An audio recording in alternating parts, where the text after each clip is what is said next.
I saw a lot of people leaving school or university and really looking at challenges in South Africa and not looking at the opportunities. And there was this like talent drain going to the rest of Europe or America. And I suppose Elon Musk is probably the most relevant one out of everybody.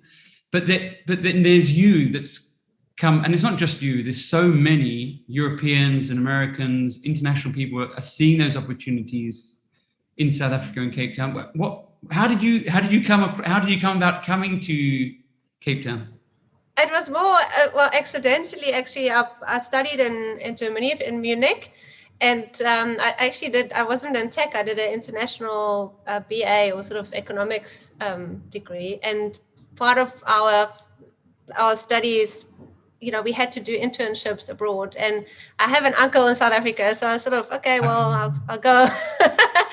I'll go there, and worked in his company for, I think it's 6 weeks or 8 weeks. And I really fell in love with the country. I enjoyed it. And then when I finished studying, I wanted to come and stay for a year.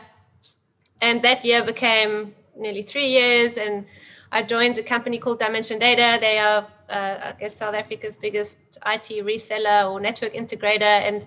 And that's where my whole career in the security space started. So through Dimension Data, I've worked both back in Europe, and then I met a nice South African man, I guess, and that was ultimately the reason.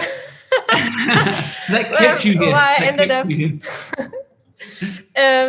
So in 2008, I came back to Cape Town for good, and I haven't regretted it once. So I love living here, I love working here. And I also believe that if I had the same idea in Germany, it may have been more difficult to go through with it. There's a lot more red tape and bureaucracy and naysayers, people that just tell you, no, you can't do that, and there's too much risk. Whereas I find generally the attitude in South Africa is really motivating and positive. And if I think back when I started the business, it wasn't meant to be a business. It was more of an idea, and I pitched it to one of my customers, Old Mutual at the time, and they were just so cool about it. And they said, no, Anna, you have to do this, and do it this way, not that way. And they really gave me great insight and really enabled me to, get this thing going. And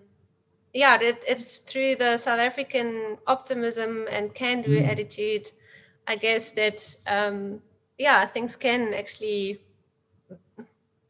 be born in a way that may be more difficult in Europe, or specifically Germany.